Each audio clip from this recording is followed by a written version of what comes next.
మాయ ఏనుగు. వత్సరాజ్యానికి ఉదయనుడు రాజు. కౌశంబీ నగరం అతని రాజధాని. యోగంధరాయనుడు అతని ప్రధానమంత్రి. ఉదయనుడు యువకుడు, అందగాడు. వీణ వాయించటంలో గొప్ప నేర్పు కలవాడు. ఘోషపతి అనే ప్రశస్తమైన వీణ అతని వద్ద ఉండేది. రాజ్యభారాన్ని కేవలం మంత్రులకు అప్పగించి ఉదయనుడు తన కాలాన్ని వీణ వాయించటంలోనూ దాని సహాయంతో అడవి ఏనుగులను పట్టటంలోనూ గడుపుతూ ఉండేవాడు.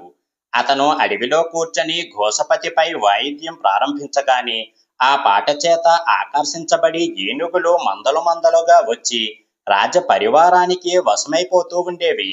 తనకు ఈడైన అందగత్తె రాజకుమార్తెలలో ఎక్కడా లేదని భావించి ఉదయనుడు వివాహం కూడా చేసుకోలేదు. అయితే అతనికి అన్ని విధాలా ఈడైన కన్య ఉజ్జయిని నగరాన్ని ఏలే చండమహాసేనరాజు కుమార్తె వాసవదత్త. కానీ ఉజ్జయిని రాజులకు కౌశంబి రాజులకు వైరం చిరకాలంగా వస్తున్నది. తన కుమార్తెను ఉదయనుడికి ఇవ్వాలని ఉన్నప్పటికీ నోరు తెరిచి అడగటానికి చండమహాసేనుడికి నామోసి అనిపించింది. అందుచేత ఒక ఉపాయం ఆలోచించాడు. మీరు ఉజ్జయినికి వచ్చి మా కుమార్తెకు వీణ నేర్పండి అని చండమహాసేనుడు తన దూత ద్వారా ఉదయనుడికి వర్తమానం పంపాడు. ఈ ఆహ్వానం వినగానే ఉదయనుడికి మండిపోయింది.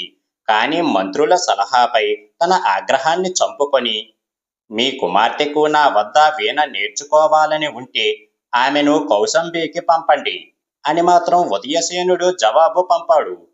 వాసవదత్తకు వీణ నేర్పే సమయంలో ఉదయనుడు ఆమె సౌందర్యానికి వశుడై ఆమెను వివాహం చేసుకుంటాడని చండమహాసేనుడి నమ్మకం. అయినా తన కుమార్తెను ఉదయనుడి వద్దకు పంపటం తన హోదాకు తక్కువైన పని. అందుచేత ఆయన తన కాబోయే అల్లుణ్ణి మాయోపాయం చేత ఉజ్జయినికి తీసుకురావాలని నిశ్చయించాడు. ప్రపంచంలో ఎక్కడా లేనంత పెద్ద ఏనుగును కృత్రిమంగా తయారు చేశారు. దాని పొట్టలో చండమహాసేనుడి భటులు దాక్కున్నారు. ఆ ఏనుగును రాత్రివేళ కౌశంబీ నగర పరిసర అరణ్యాలలో పెట్టారు. మర్నాడు ఉదయనుడికి ఈ వార్త వచ్చింది. తన అడవులలోకి ఎక్కడ నుంచో బ్రహ్మాండమైన ఏనుగు వచ్చి మేస్తున్నదని, అలాంటి ఏనుగును పట్టనిదే నిద్రపోరాదని ఉదయనుడు తన పరివారంతోనూ వీణతోనూ అడవికి వెళ్ళాడు. అంత దూరాన మాయ ఏనుగును చూశాడు. అది తొండము తోక ఆడిస్తూ కనిపించింది. పెద్ద పెద్ద ఏనుగులు సైతం దాని పక్కన పిల్లల్లాగా ఉంటాయి. అటువంటి ఏనుగును తను ఎక్కడా చూసి ఉండలేదు.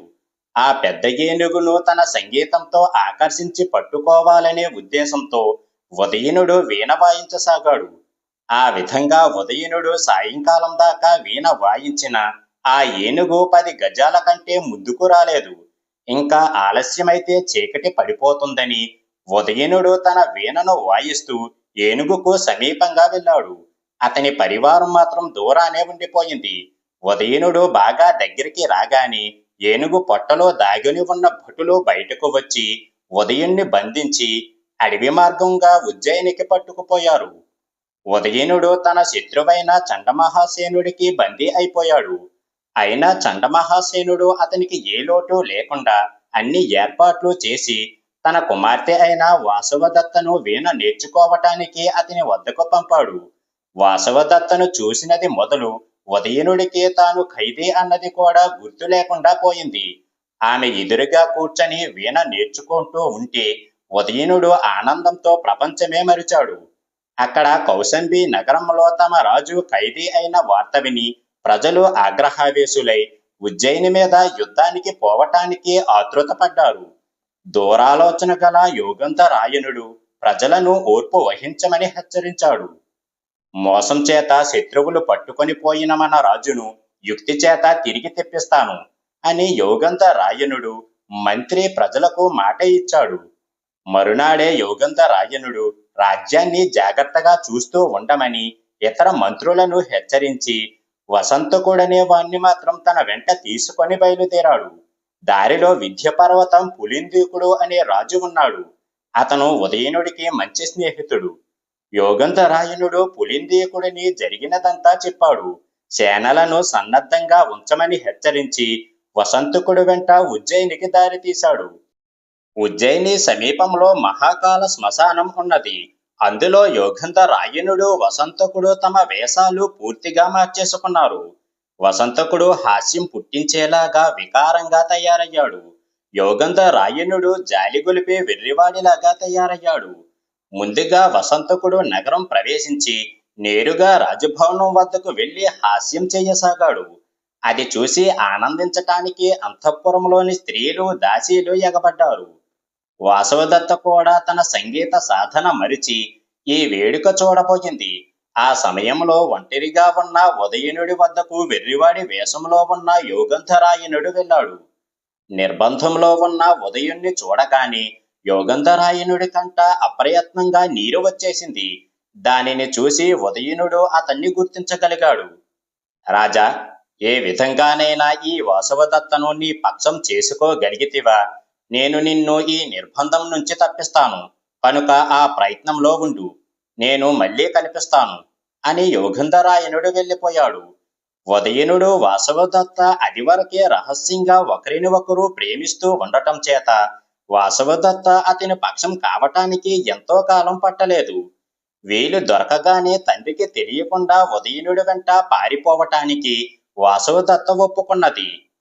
చండమహాసేనుడి వద్ద ఉండే ఏనుగులన్నిటిలోకి అతి వేగంగా పరిగెత్తగలది భద్రవతి అనే ఏనుగు. దానిని నడిపేవాడు ఆషాఢకుడు అనే మావటి. ఆ ఏనుగును రాజు అదివరకే తన కుమార్తె అయిన వాసవదత్తకు కానుకగా ఇచ్చాడు. యోగంధరాయనుడు ఆషాఢకుడి పుష్కలంగా డబ్బిచ్చి తన పక్షం చేసుకున్నాడు. ఉదయాన్నే బంధవిముక్తుణ్ణి చెయ్యటానికే యోగంధరాయనుడు ఉపాయం ఆలోచించి వసంతకుడికి చెప్పాడు. 2 రోజులు ముందుగానే బయలుదేరి పులింద నగరానికి వెళ్ళాడు. ఒక రాత్రి రాజుగారి ఏనుగుల పెద్ద మావటి తప్పతాగించారు. వాసవదత్త ఉదయనుడికి విల్లు, బాణాలు, కత్తి మొదలైనవి తెచ్చి ఇచ్చింది. అర్ధరాత్రి వేళ ఉదయనుడు, వాసవదత్త, వసంతకుడు భద్రవతి అనే ఏనుగునెక్కి బయలుదేరారు. రాజప్రాసాదంలో దారికి అడ్డు వచ్చిన రాజభటులను ఉదయనుడు చంపేశాడు. ఊరు దాటి భద్రవతి పులింద నగరం దాటి పారిపోసాగింది. ఖైదీగా ఉండిన ఉదయనుడు తన కుమార్తెతో సహా పారిపోయాడని చండమహాసేనుడికి హతశేషులైన దూతల వల్ల తెలిసేసరికి అంతా మించిపోయింది. చండమహాసేనుడు కూడా ఏనుగు నెక్కి పరివారంతో సహా బయలుదేరాడు గాని భద్రవతిని కలుసుకోవటం మరే ఏనుగుకు సాధ్యం కాని పని. కాని తీరా వింధ్య పర్వతం చేరేసరికి భద్రవతి అలిసి ఉన్న మీదట నీరు తాగి అకాల మరణం వాత పడింది. అక్కడి నుండి ఉదయనుడు, వాసవదత్త కాలిమార్గాన పులింద నగరం వెళ్లవలసి వచ్చింది. దారిలో దొంగలు అడ్డు తగిలారు. ఉదయనుడు వారిని తన కత్తికి బలి ఇచ్చాడు. ఎన్నడూ అలాంటి చోట నడిచి ఎరగని వాసవదత్త కాళ్ళ నిండా ముళ్ళు గుచ్చుకున్నాయి. ఎలాగైతేనేం వారు క్షేమంగా పులింద నగరం చేరారు. ఆ సమయానికే కౌశంబి నుంచి ఉదయనుడికి సహాయపడేందుకు సైన్యం వచ్చి అక్కడ చేరింది. శిబిరాలు వేశారు. చండమహాసేనుడితో తేల్చుకోవాలనే ఉద్దేశంతో ఉదయనుడు నగరం వరకు కూడా వెళ్ళక శిబిరాలలోనే ఉండిపోయాడు. ఉజ్జయిని సేనలతో తలపడటానికి సర్వ సన్నాహాలు జరిగాయి. ఇంతలో చండమహాసేనుడు ఒక దూత ద్వారా ఉదయనుడికి ఈ విధంగా వర్తమానం పంపాడు. రాజా, నీవు నా కుమార్తెను తీసుకొని పోయినందుకు నేను ఆగ్రహించను. మీ ఇద్దరికీ వివాహం చేయాలనే ఉద్దేశంతోనే నిన్ను ఖైదు చేసి తెచ్చాను. కనుక ఇద్దరి వివాహము యథావిధిగా జరగాలని నా కోరిక.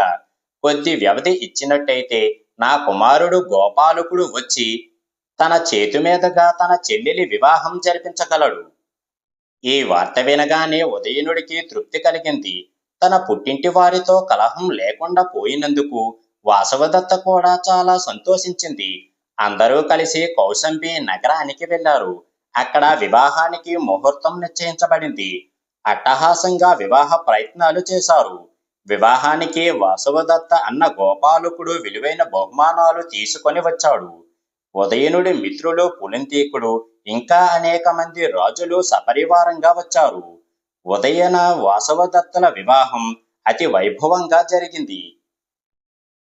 తీరని కోరిక. కాశీపట్టణంలో తిలోత్తమ అనే ఒక 18 ఏళ్ల అమ్మాయి ఉండేది. అంత చిన్న వయసులోనే ఆ అమ్మాయి గొప్ప సంగీత విద్వాంసురాలు అన్న పేరు సంపాదించుకున్నది. ఆమె పేరు ప్రఖ్యాతలు విని రాజుగారు ఆమెను రప్పించి తన కుమార్తె అయిన చంద్రరేఖకు సంగీతం చెప్పటం కోసం నియమించాడు. తిలోత్తమ చంద్రరేఖ ఇంచుమించు సమాన వయస్కులే. అందుచేత వాళ్ళిద్దరికీ చక్కని స్నేహం కుదిరి కలిసిమెలిసి తిరుగుతూ ఉండేవారు. కొంతకాలం అయ్యేసరికి రాజుగారు తన కుమార్తె సంగీతం ఎంతవరకు వచ్చిందో తెలుసుకోవాలని ముచ్చటపడి అంతఃపురానికి వచ్చారు. ఆయన వెంట రాణిగారి తమ్ముడు, చంద్రరేఖకు మేనమామ అయిన వీరసేనుడు కూడా వచ్చాడు. చంద్రరేఖ తాను తిలోత్తమ దగ్గర నేర్చుకున్న పాటలు కొన్ని పాడి వినిపించి తన విద్య కనవరపరిచింది. కూతురు విద్యకు రాజుగారు మెచ్చుకున్నారు. వీరసేనుడు కూడా మెచ్చుకోవాల్సిందే. కాని తిలోత్తమను చూచినప్పటి నుంచి ఆమెను పెళ్లి చేసుకోవాలని అతనికి కోరిక పుట్టింది. ఒక రోజున తిలోత్తమ ఒక్కతే ఉండగా చూచి వీరసేనుడు, తిలోత్తమ, నన్ను పెళ్లి చేసుకో, నీవు కోరిన నగలు చెయ్యిస్తాను అని అన్నాడు.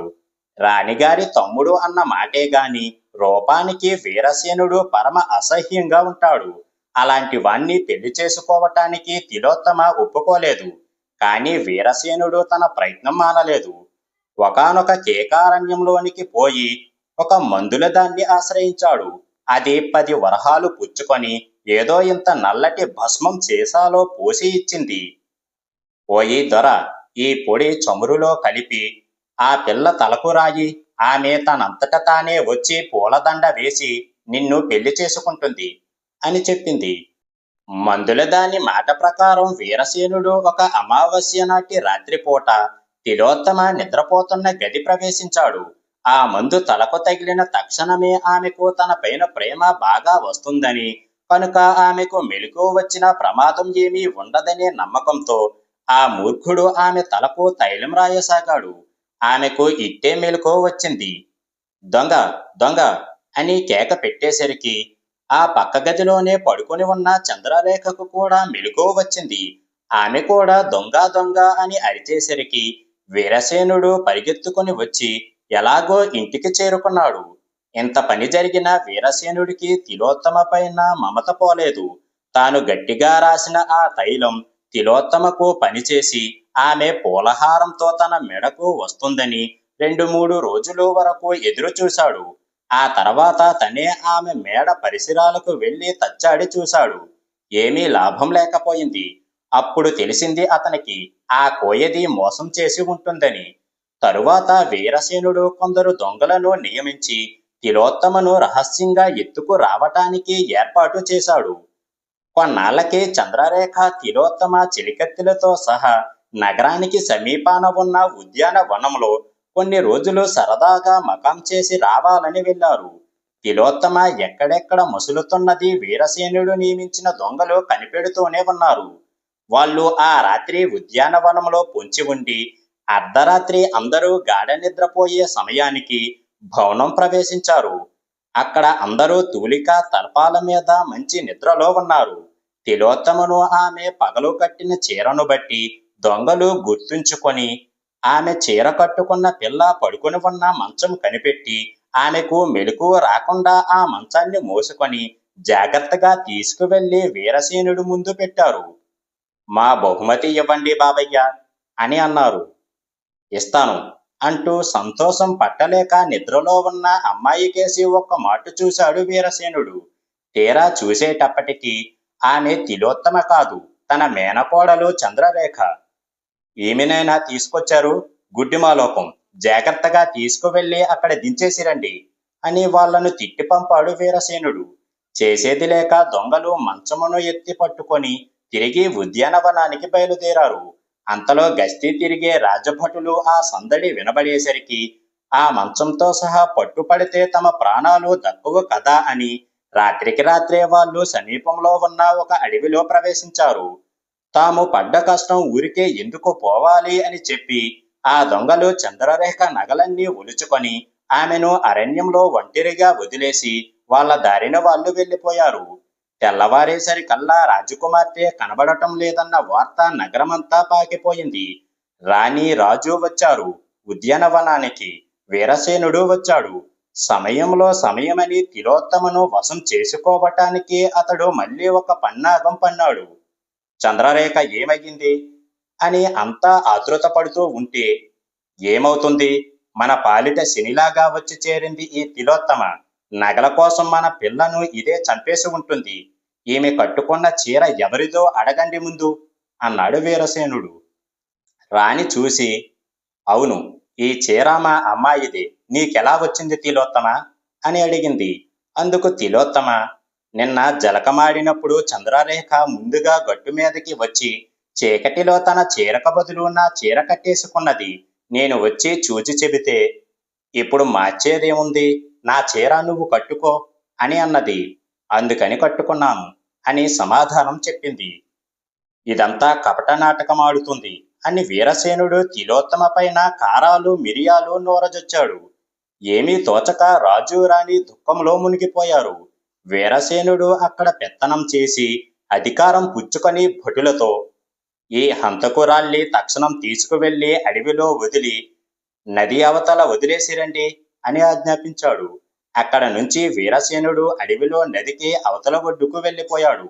అతను చేరుకోక పూర్వమే రాజభటులు తిలోత్తమను అక్కడ వదిలి వెళ్ళిపోయారు. ఇదేమిటి, ఏం పాపం ఎరగందే ఈ వాదు నా మీద పడిందే అని తిలోత్తమ ఏడుస్తూ ఉండగా ఎదుట వీరసేనుడు నిలబడి నవ్వుతూ, నీకేం పర్వాలేదు తిలోత్తమ, నిన్నిక్కడ కలుసుకోవటానికే నీకిలాంటి శిక్ష వేశాను అని అన్నాడు. తిలోత్తమ ఉగ్రురాలై అతన్ని తిట్టడం మొదలుపెట్టింది. శాంతించు తిలోత్తమ, కోప్పడకు, నన్ను పెళ్లి చేసుకో. కూతురు పోయిందన్న బెంగతో మా బావకి మతిపోతుంది. అప్పుడు రాజ్యం నాకు వస్తుంది, నేను రాజునవుతాను, నువ్వు రాణి అవుతావు అంటూ ఉండగానే ఎక్కడి నుంచో ఒక బాణం వచ్చి తగిలి అతను నేల మీద ఒరిగిపోయాడు. మరుక్షణంలో అక్కడికి విల్లంబులు ధరించిన ముసలి కోయివాడు ఒకడు వచ్చి చూసి, అయ్యో మనిషా, దూరం నుంచి చూసి ఏదో అడవి జంతువు మిమ్మల్ని హింసిస్తుంది అనుకుని బాణం వేశాను అని అన్నాడు. మంచి పని చేశావు తాత, వీడు జంతువు కన్నా హీనుడు అంటూ జరిగిన సంగతి అంతా చెప్పింది తిలోత్తమ. కోయతాత ఆమెను ఓదార్చి తన గుడిసెకు తీసుకొని వెళ్ళాడు. వాళ్ళు వెడుతూ ఉండగా సమీపాన్ని, బాబోయ్ చంపేయకండి, నిజం చెబుతాను అన్న ఆర్తనాదం వినిపించింది.